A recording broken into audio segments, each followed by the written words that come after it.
Hey everyone, it's Nicholas Wilton, and I have the honor of sitting next to Krista Harris, a non-objective abstract painter who lives in Southwest Colorado, and who happened to be, fortunately, in the Bay Area doing a workshop, and we were able to snag her for a quick interview. And her work's amazing, and she's exhibited in the United States and in Europe, all over. Thank you so much for being here. It's really just an unexpected treat. I didn't know about the workshop, but I found out about it because I was walking around the building and then saw everything. So right. Thanks again, for having me. Yeah, thanks. So let's just dive into real quick, like your,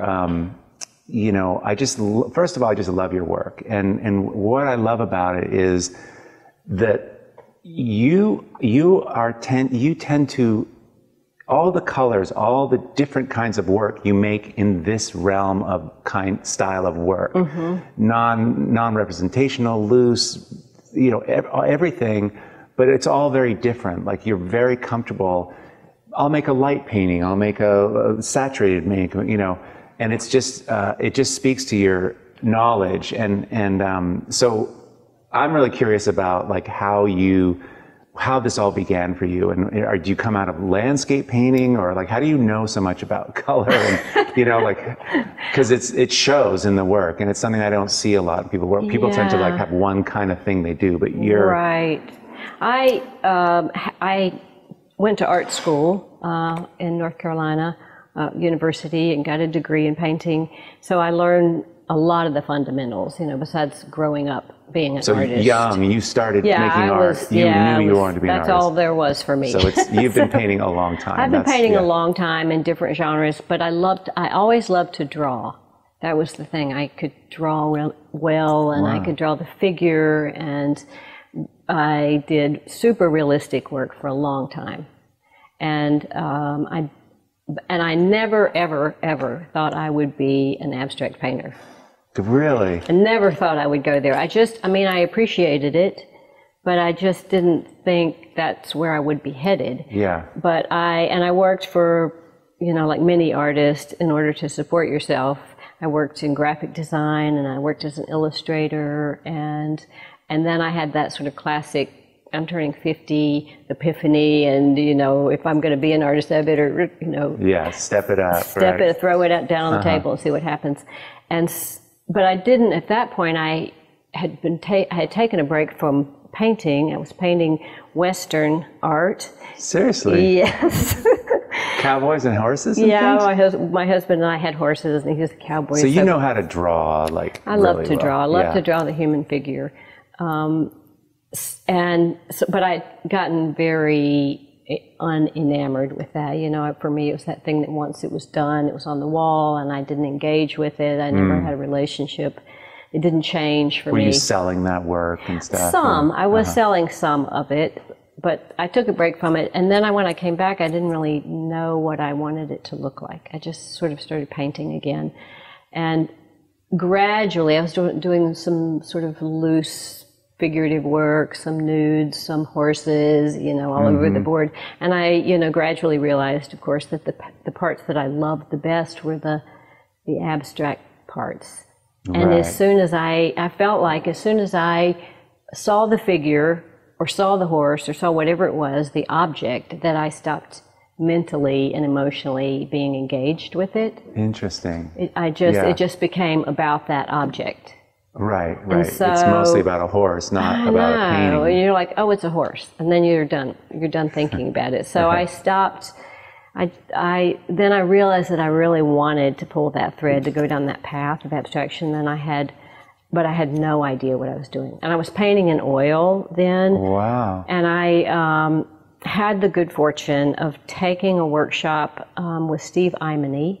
Oh, yeah. He was, and I had a friend who had worked with him, and she said, she thought I would resonate with it. So I did, and the workshop was in acrylic because you couldn't work with any solvents.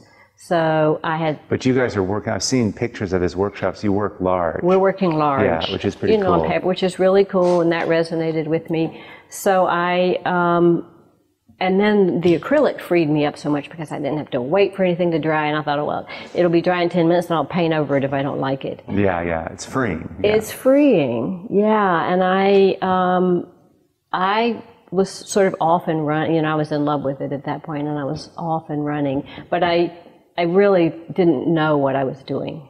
You know, I really felt interesting to have all that knowledge and all the history of the figures. Yes. I mean, I know you don't know. I mean, I can see the knowledge in there. That answers my question. That just the palette, the line, like you're comfortable with all that. That's because you've been working so long. Yeah. But to be at 50, not sure about any of this. Except that you wanted to do it. That was the only thing I was sure about, that I was determined to try and figure that out. And the one thing that was sort of an epiphany for me in those early years when I was trying so hard to make sense of it, I didn't know how to judge it. You know, I didn't know how to judge when it was working or not. Yeah. And then I realize that so many of the same principles that you learn in whatever kind of painting you're doing, what's engaging the edge, you know, where's the composition, you know, what's happening here, that push and pull, yes. all those things you still have all those tools. You don't have perspective, you might not have, you know. But you do have depth. But you have depth, and you have all those same things. And once I had those things on my, you know, in my vision, I thought, okay, I've got something, and I can start, and I can build on that. And then the other thing that was really important to my process is that I had seen so much abstract work, and I was really concerned. I was curious about how people distinguish their work from one another, and so it stands alone, and you know what makes it your work versus somebody else's. Right. And I just thought, I love to draw so much, and I was doing this line work and this process that I didn't think I had invented, but it worked for me. And so I just thought, okay, I have to have this line in here. That's what I build on. That's my structure, my bones, and I think of it as sort of going in and out, stitching it together. So that works for me. That worked for me. And when you say drawing, you're drawing with a brush, but you're also drawing with these oil pastels, or like you're just physically drawing? Well, I start, and I don't even start my paintings the same way. Sometimes I'll start on the floor throwing or pouring paint, and sometimes I'll start on the wall drawing with a water-based crayon, and that I manipulate with gel medium. That makes this kind of rich black line. Yes. And so, you know, starting that way is just like, oh, you just start. You know, you just have to start somewhere. So when you begin, I'm just curious. I mean, I think we have a lot of similarities of how we work. You don't have a plan.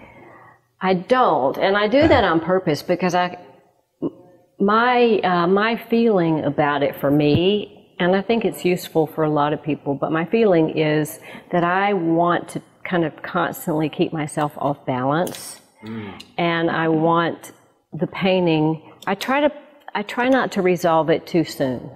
I try to keep it in the game, or I try to keep it open to all possibilities until as long as you can. Right. Until you have to start making those judgments about it. That is this working, that working? I'm just trying to build a history. So you're just playing and experimenting for hours, perhaps. Hours, days, sometimes. And so without any I'm making this into something. No, I don't even have a color palette. When I start, which is why they end up sort of all over the board. Sometimes, you know, I look at them and they make me kind of itchy because there's so much going on. But I think there's something important in that. You know, for me, it just doesn't follow a prescribed path. Prescribed thing. Yeah. But I love the idea of just not. I mean, I begin my work and I'm holding off. But then something gets good and I chase it down. Yeah, and that's what happens. I think of that, and I'm sure you do too. I really think of that as waiting for the painting to tell me what it needs next. Yeah, great. You're just working and you see that thing and you go, okay, I'm always going, okay, talk to me. I know, give me that. Yes, give it up. Yeah, and I think if I'm quiet enough, or if I honor the process enough, then I'll see that. Yeah. And I'll go with it. I mean, are you aware of your preferences, of what you love, and then that happens? Like, what are some of those Well, I'm things aware for of my you? preferences, and often I'm trying to trick myself into not going there, because I think there's a fine line between a crutch and a preference. Oh, You always think, oh, okay, I know this color's going to work, or if I know if I do this thing, right, that I can the easy route. I'm going to take the easy way out. I try not to give myself the easy way out, so I'm always sabotaging my own process. But that's what keeps it. I'm never bored with it. Right. I think that's what keeps it interesting for me. Yeah, like you wired how to paint a horse. At a certain point, it's like, yeah, okay, I can see my path laid out in front of me for the next 20 years. I'll just get a little bit better at horses. Or maybe not. So anyway, that's the process. How interesting. How interesting. And these are. Do you work on multiples at a time? Yeah. How do these come about? I read in your sort of bio about this that you think of these more as like little samples or little pieces of your life that you're collaging in, and they're not. You put the picture together before you even start working. It's just like it's your life. It is, and sampling almost. Exactly, and it's almost like that. I didn't really realize that was what was happening. But I do work on multiple pieces because I think that's really valuable. Otherwise, I'm going to beat one piece to death. So I'll have to put it aside and go to one on the easel or another one to keep it fresh. And a lot of times I don't even feel like I've learned what I need to know to finish a piece. Like sometimes I have to put it aside, and then it might be when I'm working on another piece, or a month or a week or however down the line, I'll say, that's what I needed for that one, and I'll turn around and that's it. So it's such a learning process. The other projects you're doing. Yeah, but then I just kind of realized that they felt like I'd be working on them, and I'd go, oh, that was that place or that time or that thing I saw. And they felt like postcards that got lost in the mail or something, then they just suddenly showed up. And that's great. Right. So that's what it feels like to me, some kind of map or something that just got thrown into the blender and spit out. Yeah, one of the things in your other paintings, I see it too, and I think it's because you come out of a realistic background, realism, that there's corners and places that are reminiscent of real places in the work, all over the place in here. Like there's value relationships that I think you just do habitually. If it's like, if this is a value of a mark, that value next to it is the perfect value of if the sun was hitting this thing and it was casting a shadow. Yes. Do you know what I mean? You're doing that everywhere, and it creates these little like places that seem like, I don't know on this one, but like there's spaces like here, like there's, do you know what I mean? I do know what you mean. It's weird. And it happens, a lot of that happens sort of subconsciously after you've been working for a while, that you'll put something down. You don't have to think the next thing through too much. You recognize it when it happens, and it's sort of back there in the back of your mind.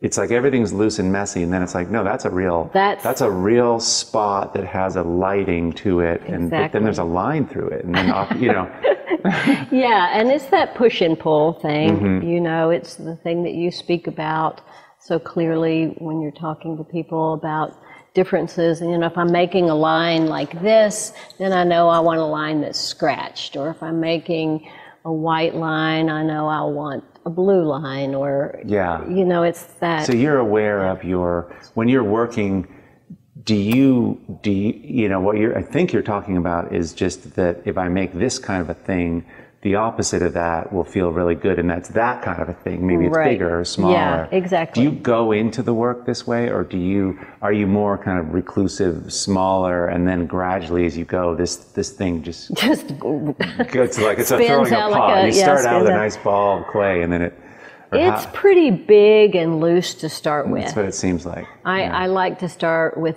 big, shapy things, and then the mark, and then it's really a building, kind of a little bit of an extraction, addition, subtraction, and now I do kind of try to honor.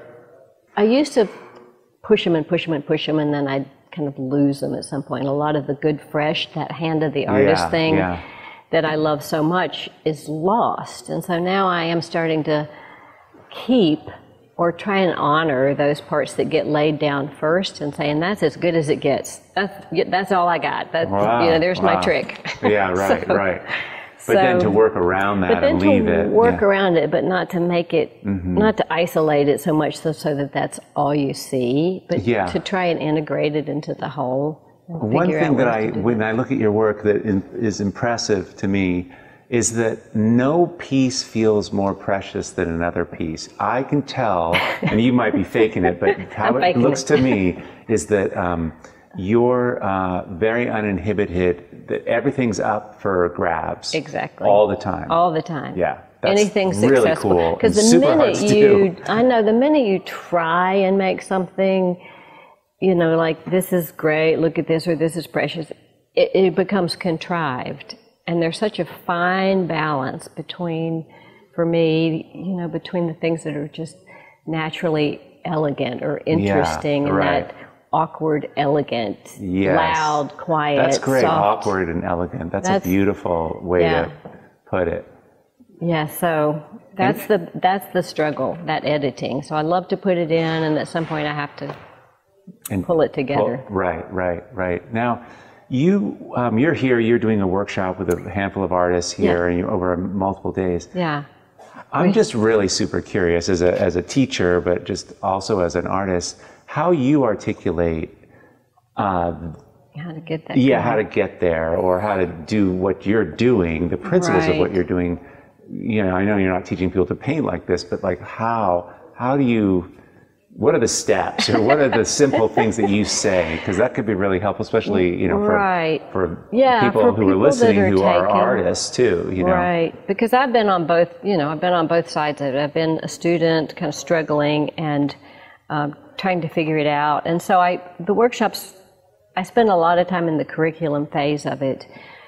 And I start with a number of exercises just to get people comfortable, where they can experiment and play, whether the exercises are about tools or whether it's about working from a narrative. I just try and get people to loosen up and be comfortable. And then I approach teaching partly the principles, about how to keep things loose and how to judge things, and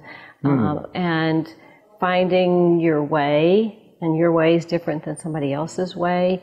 And then it's a lot about process. It's about materials. And I think that one of the most important things is giving people permission to play. Because I had this epiphany early on. That's great. When I was watching my daughter, she'd come into the studio, she was little, and I'd drag her, she had her own easel and everything, and I was trying to figure everything out. And I looked over at her, I hadn't even gotten my apron on or my tools out, and she had like whipped out 4 or 5 paintings, and I was just going, that's what I want. I want that joy, like here it is, this is what it is, here's another one.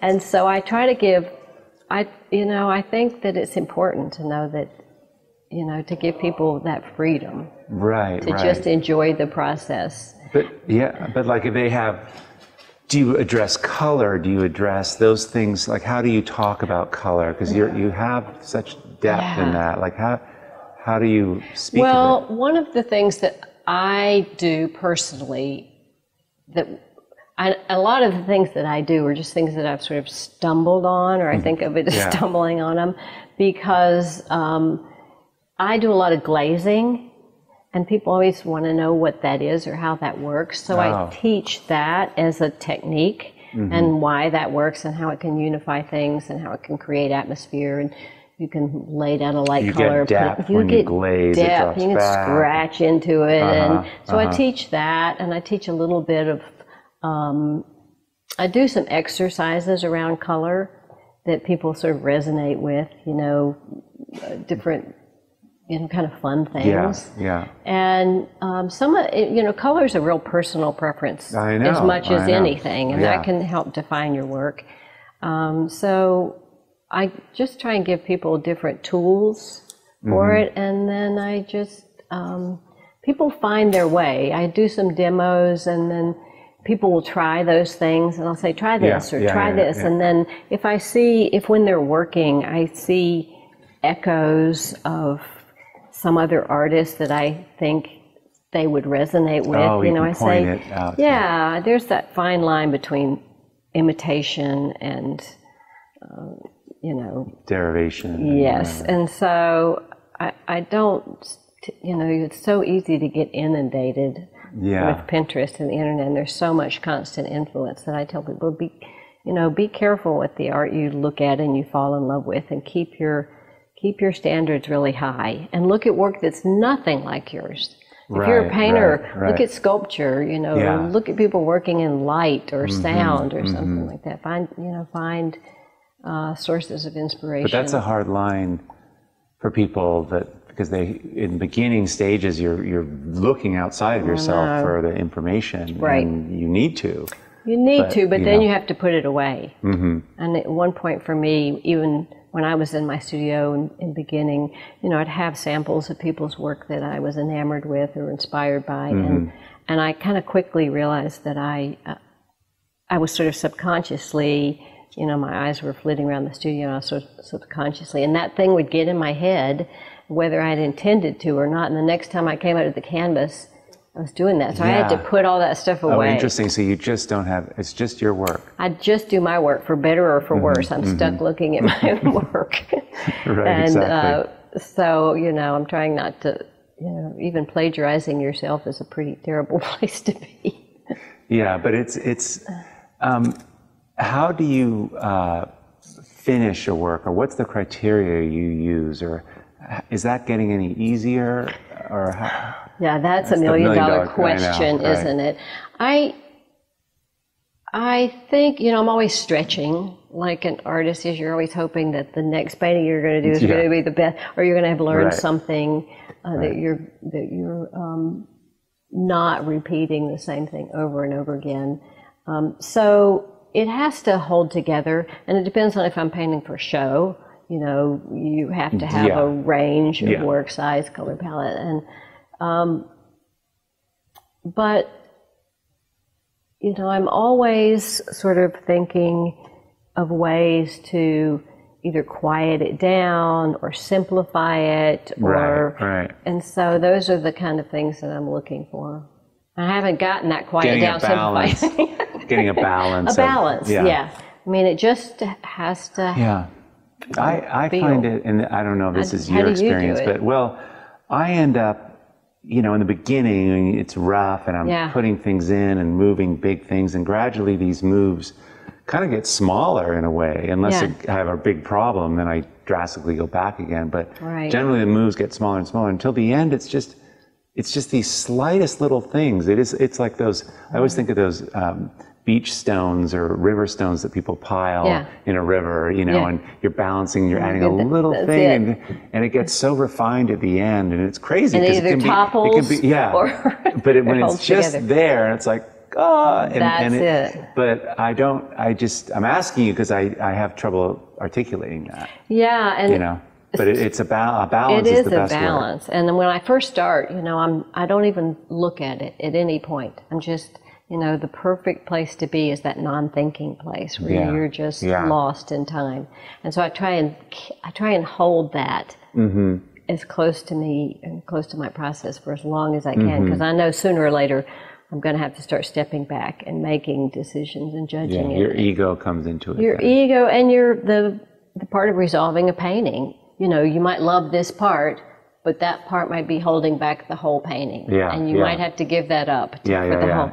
And so sooner or later you end up spending more time sitting and judging than actually painting. That's part of my process. Oh, you get, yes, right. Yeah, You're sort of looking step more. back from it and step back from it. And am I having a conversation with it when I'm here, and does it work when I'm standing here, and is it still holding together and interesting across the room? Yeah. So all those things are sort of part of the tweaking. What I've used is the quiet conversation is this one, and then the loud conversation is the one you see from. That's a great way to put it. Yeah, that's exactly. It's so fun to hear you just kind of describe this thing, but that's that we know. Yeah, that we just it's like, oh my God, you do the same thing. I know.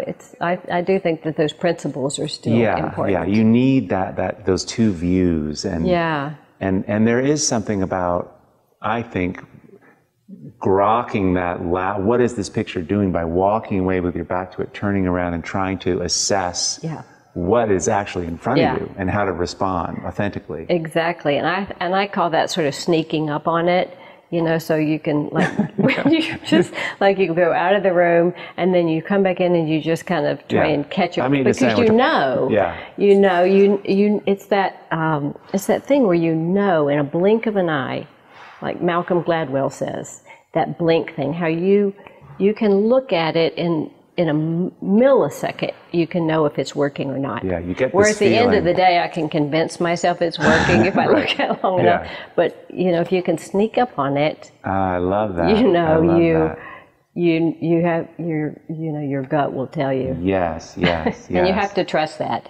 Yes. And if I've learned anything, it's that it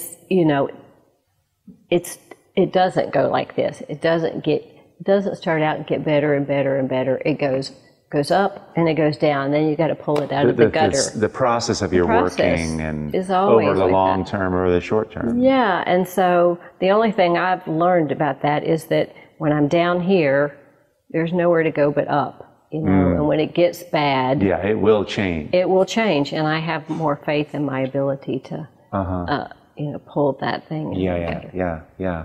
When you're talking about just listening to the work and letting the work dictate to you, and I'm just curious, over your career or your span of art making, do you feel that your soul, the innermost parts of you, is speaking more clearly now? Are you using that more now than you were when you were making horses or whatever?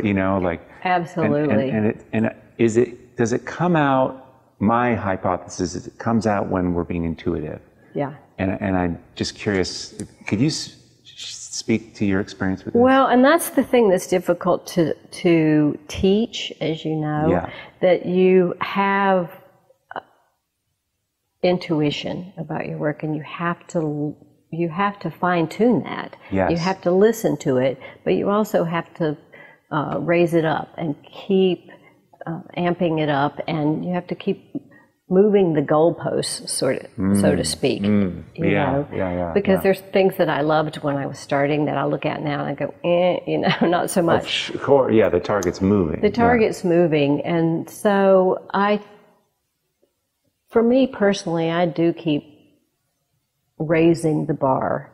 But I tell people, you are where you are. Don't pretend to be somewhere else, and enjoy where you are and learn what you need to know. Give yourself the gift of time. Don't try to go from taking a workshop to being in a gallery and selling your work in a really short span of time, because you've lost that really important time to grow. Totally. I teach a creative path, sort of just general patches of time that you're doing certain kinds of things. There's sort of an awakening stage and a learning stage where you're trying to get this information, but you don't want to be trying to necessarily trying to sell your work at this stage, because it's you're locked into it. So figure out what you're going to learn. If you learn one thing, you're ahead of the game. If you learn one thing from one workshop or one painting or something, just pay attention to those things, and pretty soon you have a whole playbook of things to work with. And you've learned you take workshops? Do you paint outside? What are the kind of things that have I took workshops. I took a number of workshops with Steve Imany until I got to the point where I thought I needed to take what I was learning and go into my studio and just put those things, integrate it into practice, you know, kind of do it on my own. So I did that for a number of years, and I don't paint outside. I paint mostly in my studio, so I don't paint outside, but I love painting with other people. Katie Kuhn is one of them, and I think that's cool, interesting. Yeah, and teaching for me, I learn. You know, I'm learning as much from the students. I'm telling you, as they are from me. I'm like, you know, I'm teaching you something. I want you to take it and make it better and give it back to me. To see your ideas and then see someone just riff on their own. Exactly, and that's the real beauty. You know, I really do it sort of for that community thing. Yeah, yeah, absolutely. Yeah. And when you're working, a lot of your work is around 48 by 48, 50 by 50. Like, do you go much bigger? Do you go smaller? I can't. I'm not comfortable small because I work. It's a real physical process for me. Mm-hmm. You know, I work as large as I can and as fast as I can, and I always tell people you should be working at least as large as you are tall, sort of thing. Oh yeah. Because here's what the experience I have with abstraction is that I want to be able to walk into it. I don't want there to be a painting. And the bigger it is, it feels like an actual environment. It's a door. It's like, come on. So I do like to work large, and I think the largest piece I did was a commission. It was like 12 feet by 5.5 feet. Wow. And then part of that's the biggest wall I have. If I had a bigger wall, I'd get to a bigger painting. Right. So I think it's only, you know, limited by, you know, your studio or your client, or how big you can ship it or something. When you're, are these mostly, you're saying acrylic? It starts water-based materials, right? Yes, there's this is a water-based crayon, but then towards the end of a piece, you know, when the acrylic's drying, I do love going back in with oil stick, you know, the R&F or the Sennelier or something, because to me, I think there's a fine line between painting and drawing. It's sort of how you apply it. It doesn't have to be a pencil or a charcoal or something. So to me, that's drawing, and that's drawing. So I'm always trying to figure out ways to do that. You know, there's painting and drawing, and so there's mark making and glazing and scratching and painting over and. Yeah, so it's all the line and shape and glazed areas and thin areas, but you're mostly in a water-based, and these are on canvas generally? Yeah, I would like to work on canvas or linen as opposed to panel. Because why is that? Because those panels are heavy. I can't lift those things. There's going to be some special reason, you know. I did work on panel. Well, I did work on panel when I was beginning because I liked the surface, that it didn't wiggle around like a canvas does. You know, I was used to working on paper, which I loved working on paper. Yeah, I could see that. So it sort of holds. But eventually, you know,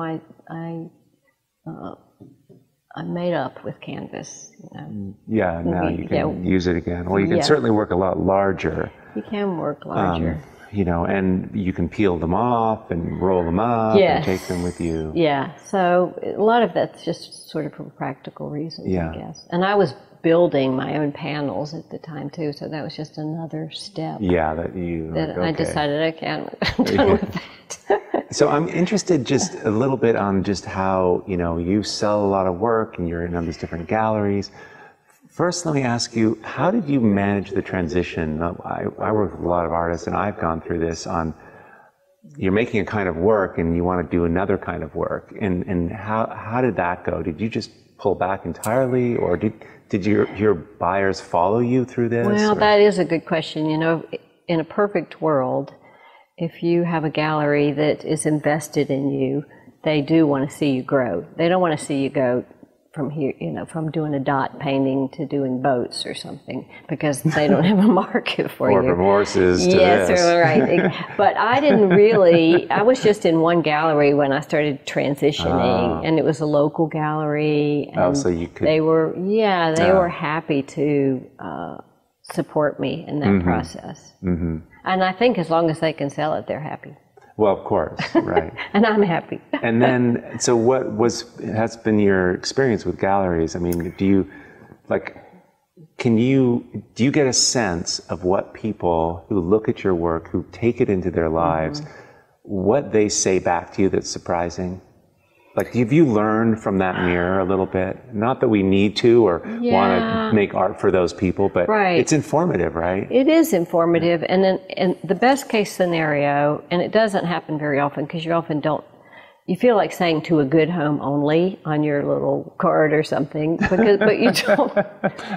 Next to the painting. Yeah, right. But you don't often get the opportunity. The gallery doesn't share with you who the buyer is. Right. But every once in a while, and this happened to me recently, the gallery will say, they'll share the collector's name with you, and you have an opportunity to have a conversation with them. And there was a painting recently that was sold that the gallery said, "This has been a long-time client of ours, and he's taken home a dozen paintings, and yours is the first one that stuck, that he loved." And so then he contacted me, and he sent me pictures of it in his home and told me about his life and, his wife and, where they live. And so you really get a glimpse that way into what, resonated with them and how, how it makes them feel. And then if somebody buys two paintings that you're not related to, somebody that's not your family. That's great. Somebody buys, mother or I know, they didn't have buyer's remorse or something. And so that's really, Do you ever hear what they respond to in your work? That's surprising or... they often will sort of tell me a little bit of a story of that this piece... It isn't just because it matched their couch, as they say. Yeah, that's cool. And often people do say it's about the line work. There's something about the line that they love the line, and I do like hearing that.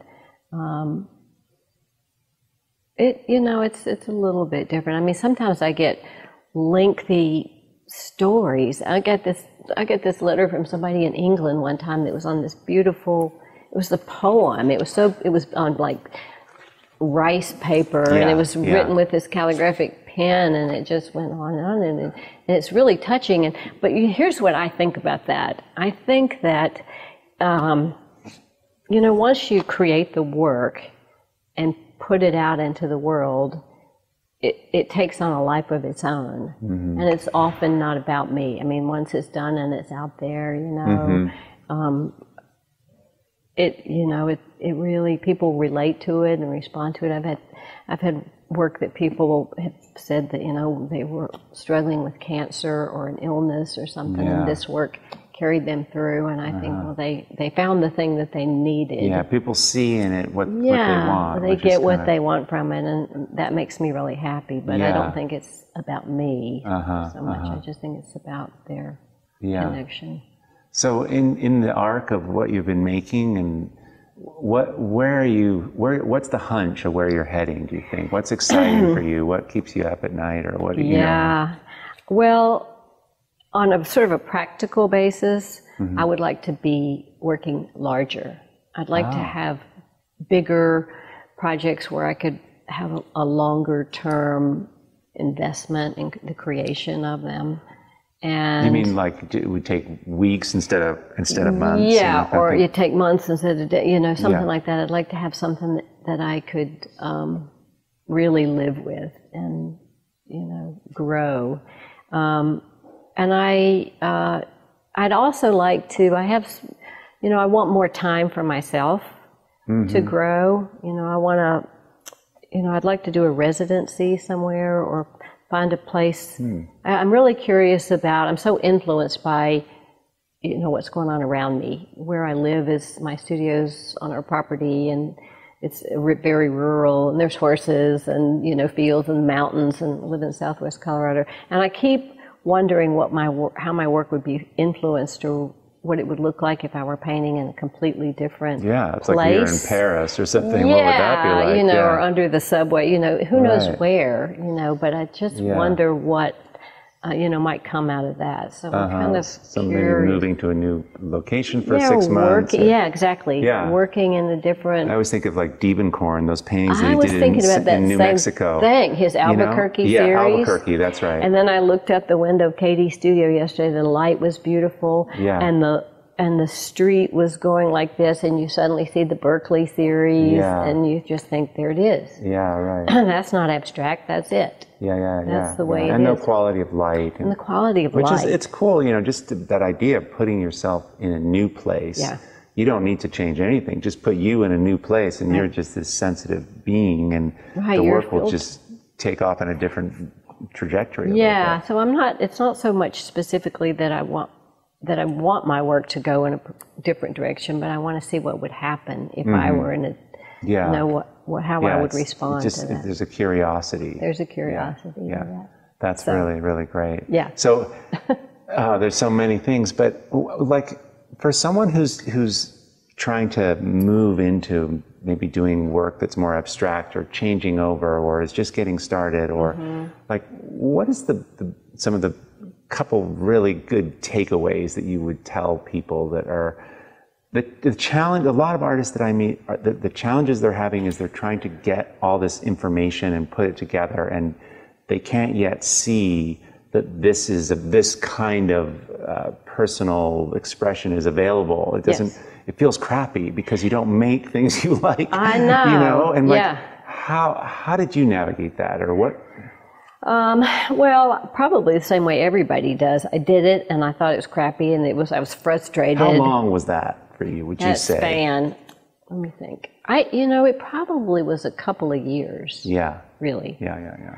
And it's sort of like I said, there were some things in there, and then there were these recognizable objects, and I'd keep thinking, should I go back to that? Should I? I was always second guessing myself. And people love that, by the way. They love representational objects. So if you ask the Federal Express guy, he'll like the horse every time. And when I was doing it at the time, my rationalization was that if you give somebody a hook, you know, somebody who says, I don't like abstract art, or my 5-year-old could do that, you know, if you give them that little representation. But look, I know how to draw. If you give them something to hold on to, then they don't really feel like you're trying to pull the wool over their eyes, and you can have a conversation with them about it. And a lot of people, you know, one of the things that I love that people say to me is that I don't like abstract art, but I like this. Oh, wow. And so then we get to have a conversation about why that means something. I'm like, you know, it's all abstract. Look at this. This is everything. Look at you know, look at this. I had you know, I was giving this talk once, and you know, it's to people at a spa place, a Rancho La Porta, and these are just people like they're not there to see me, but I had this thing I had to talk about art, and I was struggling because I wanted to talk about abstraction, and I wanted to like make it relate, and I couldn't figure it out. And then I realized that what I ended up doing was I took a whole bunch of colors on pieces of paper, and I threw it on the floor in front of the audience, and I said, choose one of these, and you know, choose one that feels like you right now, or feels like the color that's gonna be you. That